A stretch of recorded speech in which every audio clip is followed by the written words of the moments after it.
नीड़ का निर्माण फिर 1970 में प्रकाशित उनका यह दूसरा भाग्य युवा काल के आरंभिक कठोर संघर्ष के बाद जीवन तथा साहित्य में स्वयं को पुनः स्थापित करने के प्रयत्नों की रोमांच कहानी है, साथ ही कवि और उसके काव्य संसार की जीवन यात्रा भी।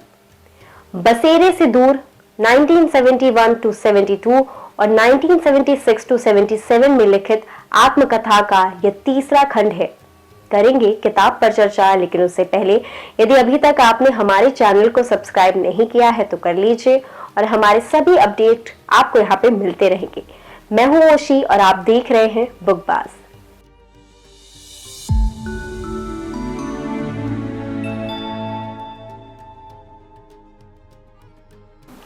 नीड़ का निर्माण फिर कविता का उद्देश्य जीवन के अनंत प्रवाह की अद्वितीय और स्थिरता को दर्शाना हो सकता है। जैसे कि जीवन में समस्याओं और चुनौतियों के बावजूद हमें आगे बढ़ने का साहस मिलता है। उनके माता पिता अब उनके लिए भोजन लेकर आते हैं, अतः वे अपने माता पिता को देखने के लिए नीड़ों से झांक रहे हैं। माता पिता से उनके मिलन हो जाएगा तथा उनके पेट की आग भी शांत हो जाएगी। इस तरह नीड़ों से झांकना उनकी प्रतीक्षा को दर्शाता है। कविता के उद्देश्य क्या है? कविता के कई अलग अलग उद्देश्य हो सकते हैं।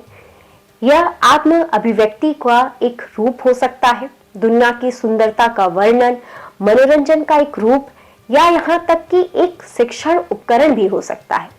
कहानी से कवि हमें यह संदेश देना चाहते हैं, जीवन की हर विषम परिस्थितियों में अपने अस्तित्व को सुरक्षित रखने के लिए दार्शनिक सत्यों से साक्षात्कार करती है। बच्चन जी की एक कविता एक संदेश के रूप में सामने आई है।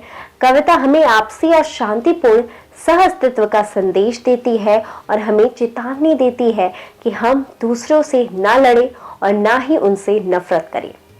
कवि कहना चाहता है कि लोगों के बीच उनकी शक्ल, धर्म या क्षेत्र के आधार पर कोई भेदभाव नहीं होना चाहिए। किसी की अलग पृष्ठभूमि के कारण उसे चिढ़ाना अमानवीय है। विनाश और तूफान के बाद जीवन में जो कठिन समय आता है, कभी कभी इतना ज्यादा हो जाता है, हमें लगता है कि इससे हम बाहर नहीं निकल पाएंगे। समय कितना भी खराब क्यों ना हो, वह बीत ही जाता है। अपने अंदर सकारात्मक सोच रखनी चाहिए। इस कविता में कवि हरिवंश राय बच्चन पंछियों से सीखते हैं और उनसे पूछते वो इतने साहसी कैसे हो सकते हैं। कठिन समय में अपना कुछ भी खोने के बाद हम रोने में समय व्यतीत ना करके अपने पास जो भी है उसमें खुश होना चाहिए और फिर से आगे बढ़ना चाहिए। जब बुरा समय आता है तो आपको लड़ना और संघर्ष करना पड़ता है कि अच्छा समय कब आएगा। एक बुरी स्थिति में यह स्थिति खत्म होने के बाद समय की कल्पना करना हमेशा अच्छा होता है। कोई भी स्थिति सदा एक जैसी नहीं होती। अच्छे समय और बुरे समय के लिए हमेशा तैयार रहना चाहिए।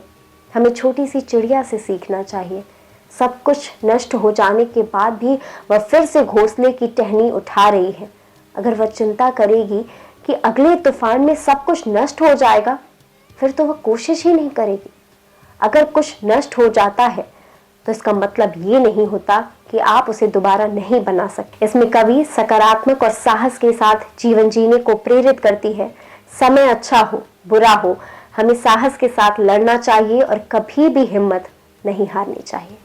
उम्मीद करते हैं हमारा आपको ये वीडियो पसंद आया होगा।